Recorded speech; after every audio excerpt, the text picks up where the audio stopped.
అదేవిధంగా ఈ martial arts ఏం జరిగిందంటే దానిలో కొన్ని 120 వెపన్స్, దాంట్లో షౌలిన్ టెంపుల్లో వెపన్స్, అలాగే తాయిచి, అదేవిధంగా సాండా, అదేవిధంగా యానిమల్ స్టైల్, అదేవిధంగా ట్రెడిషనల్ వెపన్స్, ఈ విధంగా రకరకాలు ఉన్నాయన్నమాట.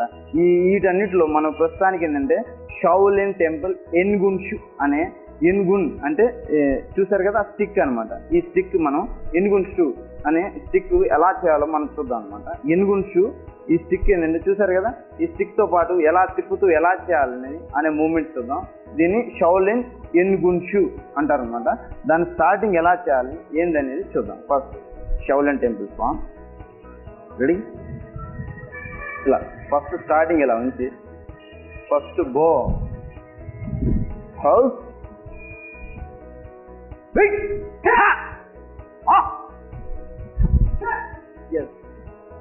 డౌన్ చేసి తర్వాత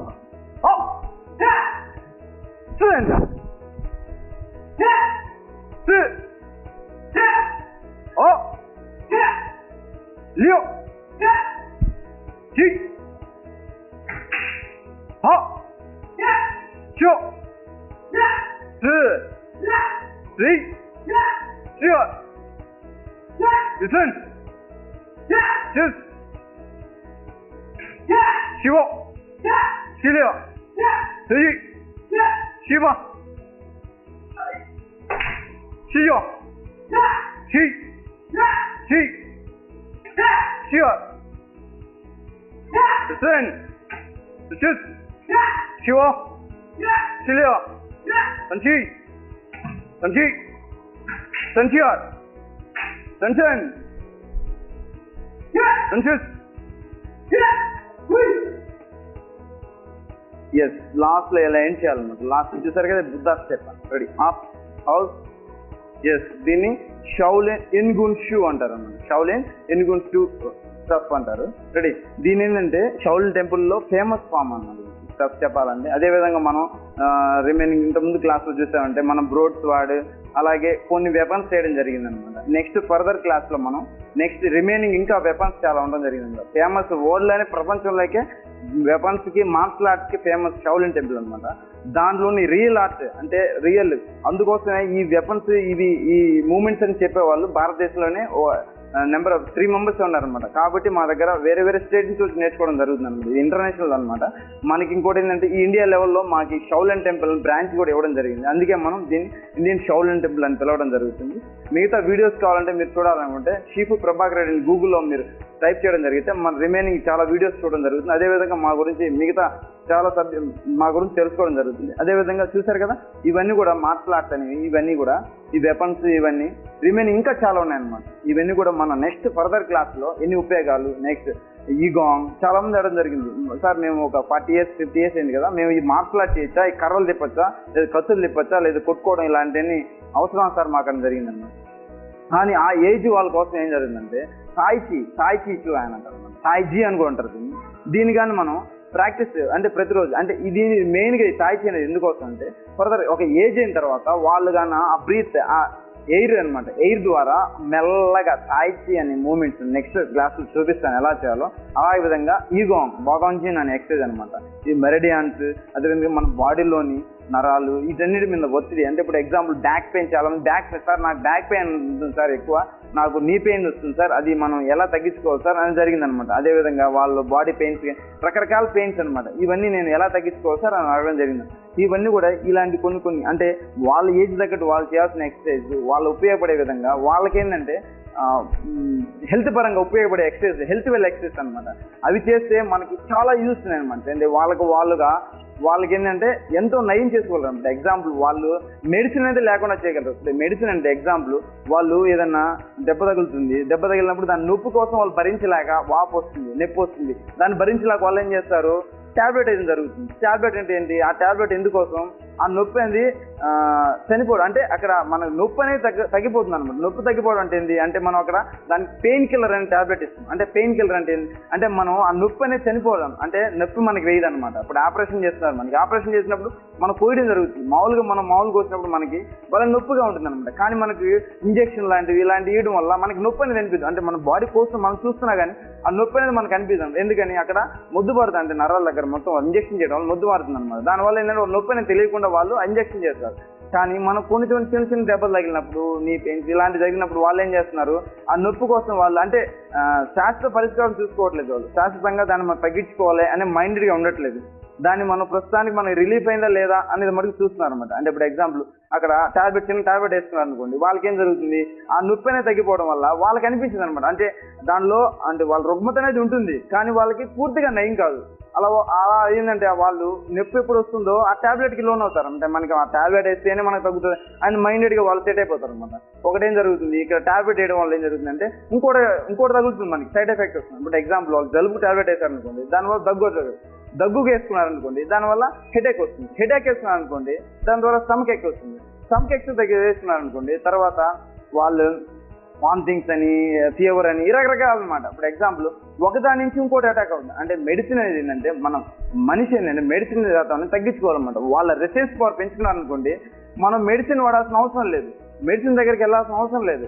మనలో రెసిస్టెన్స్ పవర్ మనం ఫిజికల్గా కష్టపడలేనప్పుడు మనం ఏం చేయాలంటే వాళ్ళు చాలా మంది ఏంటంటే మేము భరించలేము, మేము ఇది చేయలేము, అందుకే నేను టాబ్లెట్ వేసుకుంటాను ఇదే అని వాళ్ళు ఏం చేస్తున్నారంటే వాళ్ళ రెసిస్టెన్స్ పవర్ వాళ్ళు తగ్గించుకుంటున్నారు అనమాట. వాళ్ళు కష్టపడేది అనేది ఏంటంటే మనస్తత్వం ఉండట్లేదు అనమాట. దానివల్ల ఎన్నో నష్టాలు నాకు చెప్పాలంటే. కానీ శారీరక శ్రమ అనేది కొంచెమైనా వాళ్ళు కొంచెం చేయగలిగితే వాళ్ళలో ఎన్నో ఉపయోగాలు ఉన్నాయి. ఇంకోటి ఏంటంటే వాళ్ళ బాడీ పరంగా కూడా యాక్టివ్గా ఉండగలరు అనమాట. నెక్స్ట్ మనం చూసారు కదా, అందుకే ఇలాంటి మార్షల్ ఆర్ట్స్లో కూడా అంటే ఈ మెయిన్ కొట్టుకోవడం అనే మాట కాకుండా దీనివల్ల యూజెస్ తెలుసుకొని దానిలో ఉన్న ఉపయోగాలు, అంటే ఇప్పుడు ఎగ్జాంపుల్ ఏ ఏజ్ తగ్గట్టు వాళ్ళు చేసే ఎక్సర్సైజ్ తాయిచి అని ఇలా బాదాంజన్ అని ఈగోంగ్ అని ఈ ఎక్సర్సైజ్లు అనమాట. ఈ ఎక్సర్సైజ్ తోటి చేయడం వల్ల ఏంటంటే ఎన్నో ఉపయోగాలు. అదేవిధంగా కొందరు యోగా అని రకరకాలు చేయడం వల్ల ఎంతో ఉపయోగాలు, రన్నింగ్ చేయడం కానీ వాకింగ్ చేయడం కానీ వాళ్ళకి ఏంటంటే ఎంతో ఉపయోగపడతాయి ఇవి చేస్తే. అదేవిధంగా మనం వెపన్స్ ఇలా వెపన్స్ తిప్పడం అంటే ఓన్లీ కొట్టుకోవడమే కాదు, ఇది నేర్చుకోవడం వల్ల ఏంటంటే మనకి హ్యాండ్ పరంగా బాడీ పరంగా అంతే యాక్టివ్గా ఉంటుంది అనమాట. నెక్స్ట్ స్టాండ్స్ అని ఇవన్నీ కూడా మనకి మూమెంట్స్ పరంగా కూడా వాళ్ళు యాక్టివ్గా ఉంటారు. నెక్స్ట్ మనం ఇప్పుడు చూసారు కదా నాన్ క్వాన్ అలాగే షౌలిన్ ఇన్గున్ స్టఫ్ ఇలా వెపన్స్ చేయడం జరిగింది అనమాట. అదేవిధంగా ఫర్దర్గా మనం బేసిక్ పంచ్ ఎలా చేయాలి, కిక్స్ ఎలా చేయాలి నేర్చుకోవడం జరిగింది అనమాట. నెక్స్ట్ మనం మూమెంట్స్లోనే నెక్స్ట్ మూమెంట్స్ అనమాట.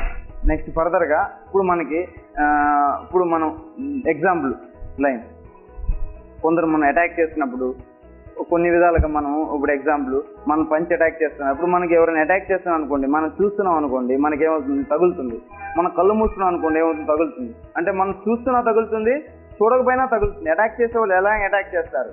అదేవిధంగా మన సేఫ్టీ అంటే మనం డిఫెన్స్ అంటే ఆపుకోవడం అనమాట. అంటే మనకి ఇక్కడ మన బాడీ అనేది యాక్టివ్గా మనం కాపాడుకోవడం రావాలన్నమాట. అది ఎలా వస్తుంది, ఇలాంటి మూమెంట్స్ కొన్ని ప్రాక్టీస్ చేయడం వల్ల వాళ్ళకి అలవాటు అవుతుంది అనమాట. అంటే ఎవరిని అటాక్ చేస్తున్నప్పుడు అంటే మనకు తెలియదు కదా, కొందరు ఏంటంటే వాళ్ళ మనస్తత్వం ఏంటంటే చెడు మనస్తత్వం ఉంటుంది.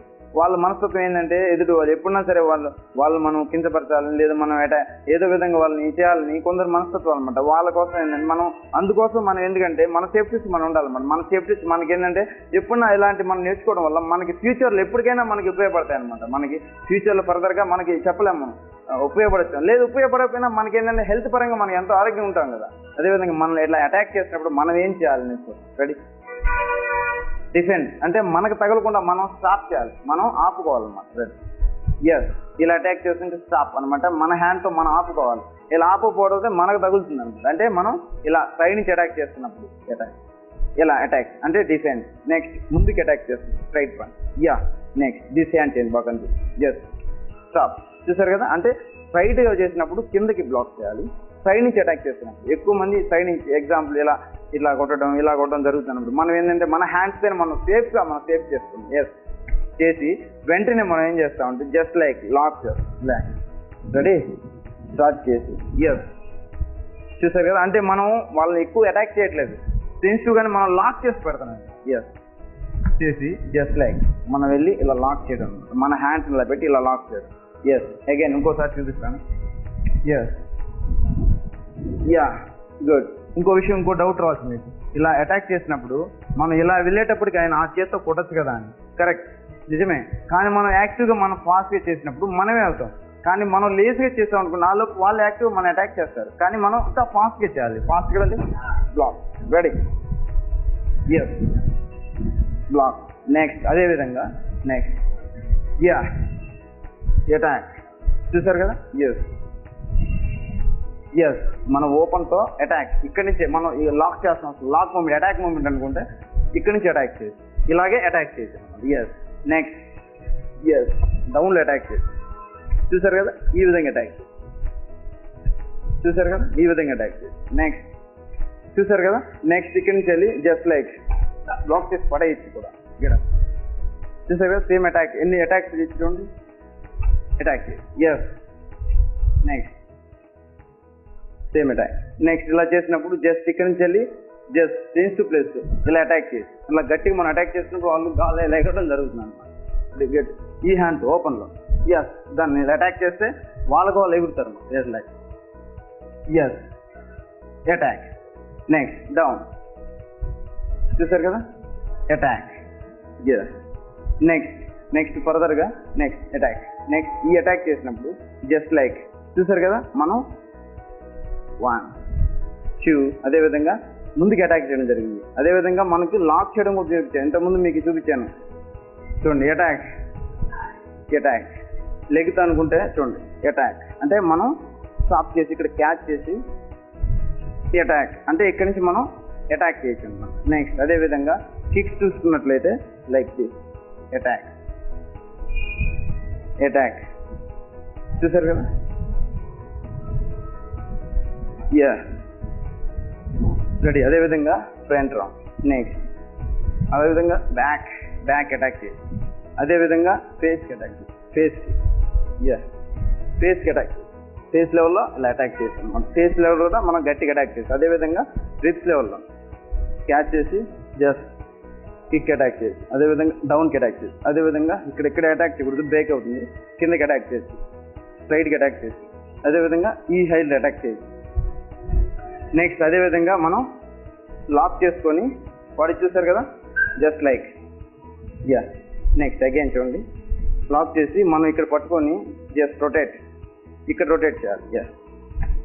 ఎస్, ట్విస్ట్ చేసి జస్ట్ లైక్ చూసారు కదా, ఇంకా గట్టిగా అనకూడదు అనమాట. అంతకన్నా గట్టిగా అన్నప్పుడు బ్రేక్ అవడం జరుగుతుంది. అందుకే మనం లాక్ ట్విస్ట్ చేసి జస్ట్ లైక్ ఇక్కడ లెగ్ లాక్ చేసి పెట్టాలి. చూసారు కదా, ఇక్కడ లాక్ చేసి పెట్టి పుష్ ఇలా గట్టికి ఇంకా అన్నారంటే ఇంకా పవర్ ఉంటుంది. సో మెల్లగా చేస్తాను. ఎస్, ఇలా పట్టుకొని ట్విస్ట్ రొటేట్, చూసారు కదా, అగైన్ 1 2 యా అంటే కదలకుండా వాళ్ళని ఇంకా మనం పవర్గా చేశారంటే ఇంకా పవర్ అప్లై. రెడీ చూడండి, మెల్లగా క్యాచ్ చేయాలి. ఫస్ట్ మనం తగలకుండా ఫస్ట్ మనం ఇంత వరకు మనం డిఫెన్స్ చేసాం, ఇప్పుడు మనం క్యాచింగ్ చేస్తున్నాం. క్యాచింగ్ చేసి చూసారు కదా, టర్న్ చేసి లాక్ చేసి జస్ట్ లైక్ మూవ్ చేస్తాం. చూసారు కదా, చూడండి ఇలాగే చూడండి. Yeah good. అగైన్ తిరిగాను, ఫస్ట్ క్యాచ్ చేయాలి. ఎస్, క్యాచ్ చేసి రొటేట్ ట్విస్ట్ చేసి లాక్ చేసి యా ఈ విధంగా గట్టిగా ప్రెస్ చేసి ఇంకా పవర్ అప్లై అవుతుంది. రెడీ. ఈ విధంగా ఇలాంటి టెక్నిక్స్ అన్ని కూడా నెక్స్ట్ ఫర్దర్గా మనం ఈ ఆరోగ్య మహాభాగ్యం ద్వారా మీరు కూడా కొంచెం ఇన్స్పైర్ అయ్యి కొంచెం ఫిజికల్గా మీరు కూడా తయారవుతారని కోరుకుంటున్నాను. ఈ ఆరోగ్య మహాభాగ్యం ప్రోగ్రామ్ ఇంతకు సెలవు. నమస్తే.